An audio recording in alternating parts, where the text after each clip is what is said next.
आपल्याकडनं अपेक्षा आहे की ह्या भ्रष्टाचाराला आपण मान्यता देता का? त्या ठिकाणी कोर्टाने निर्देश दिलेत, प्रत्येक टेंडर हे कोर्टाच्या आदेशानुसार काढण्यात आलेलं आहे। प्राइस कोणी ठरवली? निविदा प्रक्रिया रद्द करण्याचं मग ते कारण काय एक, आणि जर ते करताना अधिकारी चुकीचा वागला असेल तर त्याच्यावर कारवाई करा, हे दोनच उत्तर आहे। निविदा प्रक्रिया तुम्ही बस सेकंड थर्डला चान्स द्यायला पाहिजे नव्हता ना, त्याला चान्स न देता तुम्ही प्रक्रियाच रद्द केली। त्यामुळे या प्रक्रियेच्या संदर्भामध्ये ही रद्द करण्याचं कारण काय? मंत्री महोदय उत्तर देऊ ना। हो अनिल परब,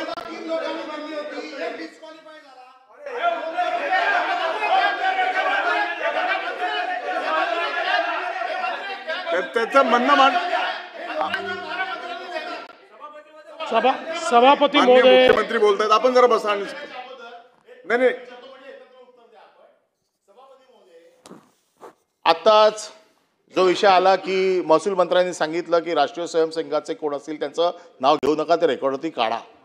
आम्ही त्यांचं बिलकुल नाव घेऊ इच्छित नाही, परंतु राष्ट्रीय स्वयंसेवक संघाचे कोणतरी महान व्यक्ती ज्या वेळेला आपल्या कष्टाच्या पैशाने असं हॉटेल उभं करतो आणि त्याच्या कष्टाच्या पैशाचं आपलं सरकार एक घोषणा करतं, ना खाने दूंगा ना खाऊंगा ना खाने दूंगा, ही घोषणा करून मुख्यमंत्री आपण सभागृहात आहात की आपल्या संघाच्या एका माणसाने बनवलेलं हॉटेल ते कोणालाही विकलं गेलं असेल, आज गरीब मरतात तिकडे। आपल्याकडनं अपेक्षा आहे की ह्या भ्रष्टाचाराला आपण मान्यता देता का? आणि जर अशा प्रकारे रिंग करून आपण सांगताय कोण आले नाहीत, हे पत्र आहे हॉटेल विकत घेणाऱ्यांचं, हे आपल्याकडे पाठवतो, त्यांना देता आलं असतं हॉटेल, परंतु सगळं दबावाखाली काम चाललेलं आहे। आणि म्हणून अशा दबावाखाली, मंत्र्यांच्या दबावाखाली आमचा एकच प्रश्न आहे की ज्या अधिकाऱ्यांनी ही रिंग मान्य केली त्याच्यावरती कारवाई करणार का? आणि ज्यांनी खोटी कागदपत्र सादर केली तो देखील शासनाची फसवणूक आहे। आपण गृहमंत्री आहात, आपल्याला कायदे चांगले माहिती आहेत। ज्यांनी शासनाची फसवणूक केलेली आहे की मी एलिजिबल नसताना मी रिंग मध्ये जातोय म्हणजे मी शासनाची फसवणूक करतोय, तर अशा फसवणूक करणाऱ्या कंपनीवरती आपण कारवाई करणार का? एवढे आमचे दोन प्रश्न आहेत। आता उत्तर पण मंत्री कसं उत्तर देणार सभापती मध्ये? त्यांचं नाव घेतलेलं नाहीये, त्यांचं नाव घेतलेलं नाहीये सभापती मध्ये, मुख्यमंत्र्यांनी द्यावं। माननीय मुख्यमंत्री उभा राहिले, आपण सभा खाली बसा। माननीय मुख्यमंत्री सभागृहामध्ये, माननीय सभापती महोदय, मुख्यमंत्री उत्तर द्यायला उभा राहिले। उत्तर मीच देणार आहे, पण त्यांचं नाव घेतल्यामुळे त्यांना खुलासा करण्याचा अधिकार आहे, तेवढं स्पष्टीकरण द्यायला उत्तर मीच देतो। घेतलं ना तुम्ही? असं नाही मुख्यमंत्री बोला, श्रीसाठ बोला। मुळामध्ये बोलतायत आपण, मला या लक्षवेधीवर बोलायचं नव्हतं, परंतु माननीय विरोधी पक्ष नेत्यांनी नाव घेतल्यामुळे मला बोलावं लागतं। मंत्री म्हणजे ना संजय शिरसाट म्हणजे कोण दुसरा आहे? ऐकून घ्या सभापती महोदय, मुळामध्ये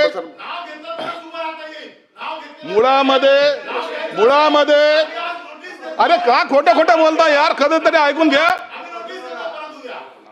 सभापती महोदय, मुळामध्ये लक्षवेधीमध्ये तुम्हाला नेमकं काय मांडायचंय?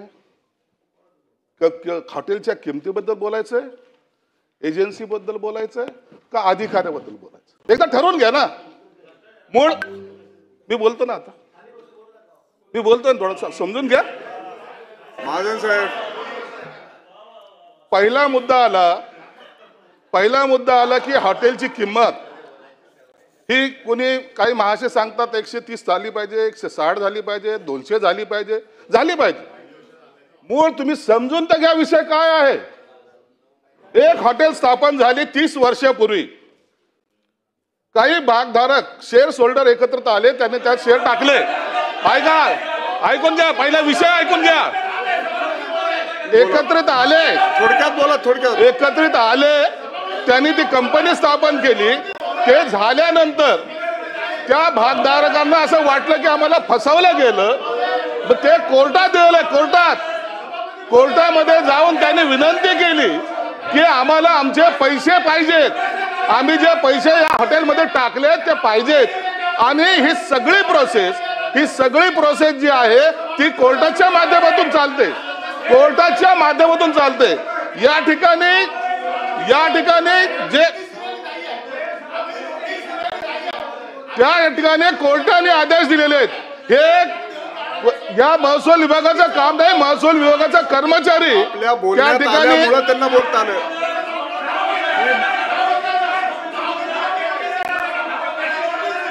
त्या ठिकाणी कोर्टाने निर्देश दिलेत. प्रत्येक टेंडर हे कोर्टाच्या आदेशानुसार काढण्यात आलेलं आहे.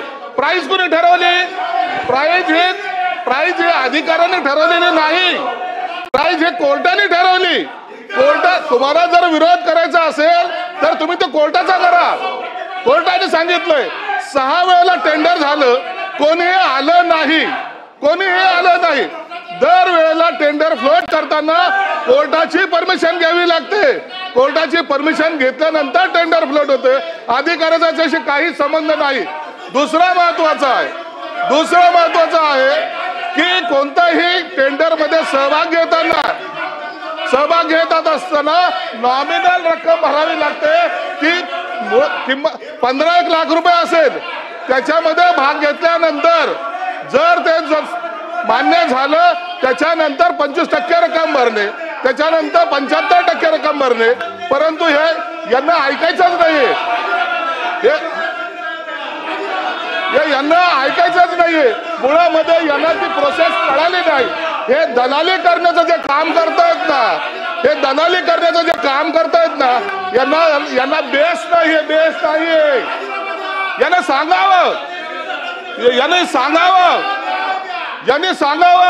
जा कोर्टाच्या समोर सांगा कोर्टाला तुम्ही हे चुकीचं केलेलं आहे. कोर्टाला बोलायला तुम्ही जेव्हा कोर्टामध्ये मॅटर आहे तुम्हाला बोलायचा अधिकार काय प्राप्त होतोय? तुम्ही कसं बोलू शकता? तुम्ही कोर्टाच्या विरोधात बोलतायत. त्या अधिकाराचा काही संबंध नाहीये. म्हणून यांना दरवेळेला आपलं काही लोकांनी आपलं उखळ पांढरं करण्यासाठी, ब्लॅकमेल करण्यासाठी हा रचलेला डाव आहे. म्हणून यांना कोर्टाच्या आदेशानुसारच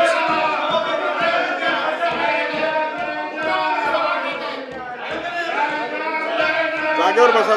सभापती महोदय, मुळामध्ये अरे ऐकून तर घ्या. दलाली करण्यापेक्षा ऐकून तर घ्या. मी सांगतोय ना तुम्हाला जर कायदा कळत नसेल तर आमच्याकडून शिकून घ्या. यांना मुळामध्ये या गोष्टीचं भांडवल करायचंय. शिवसेना प्रमुख असताना जोड्याने मारला असता. आता मराठी माणूस पुढे चाललेला पाहत नाही यांना. मराठी माणूस पुढे झालेला पाहत नाही हे नाव घेत आहेत. म्हणून आता ही जी काय कोर्टाची प्रक्रिया आहे, या कोर्टाच्या प्रक्रियेनुसार काम झालेलं आहे. 20 तारखेपर्यंत टाइम दिला होता. 25% भरायचा टाइम आहे 20 तारखेपर्यंत दिला होता. 20 तारखेपर्यंत पैसे भरले नाही तर ती प्रक्रिया ऑटोमॅटिक रद्द होते. कदाचित हा कायदा यांना माहिती नाही. म्हणून यांनी जे काय आरोप केले ते एकदम बिनबुडाचे आहेत. माननीय मुख्यमंत्री आपण बसा.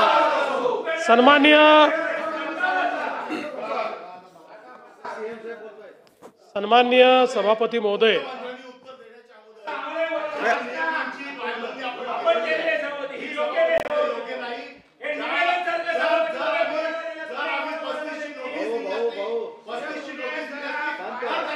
कुठल्याही नियमाचं उल्लंघन झालं नाही. माननीय विरोधी पक्ष नेत्यांनी सिद्धांत शिरसाट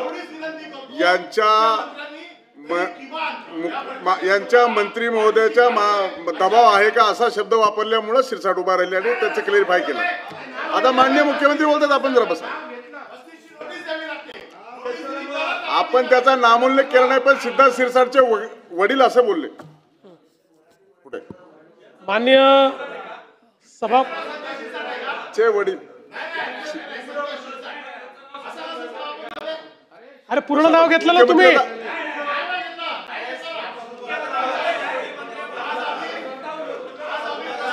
आता आपल्याला अपेक्षित उत्तर माननीय मुख्यमंत्री बसा जरा. प्रस्तुत प्रकरणामध्ये सन्माननीय महसूल मंत्र्यांनी स्पष्ट केलेलं आहे की ही सगळी प्रक्रिया रद्द करण्यात आलेली आहे. त्यामुळे नव्याने प्रक्रिया करण्यात येईल. मंत्र्यांनी देखील आपला खुलासा या ठिकाणी केलेला आहे. तुम्हाला मान्य असो की नसो त्यांचा खुलासा झालेला आहे. तथापि या ठिकाणी आपण काही मुद्दे मांडलेले आहेत आणि अशा प्रकरणामध्ये पारदर्शिता असली पाहिजे म्हणून या संदर्भात अटी शर्ती किंवा इतर प्रक्रियेमध्ये कुठे अनियमितता झालेली आहे का याची उच्चस्तरीय चौकशी केली जाईल. लक्षवेधी क्रमांक 2 ॲडव्होकेट निरंजन डावखरे.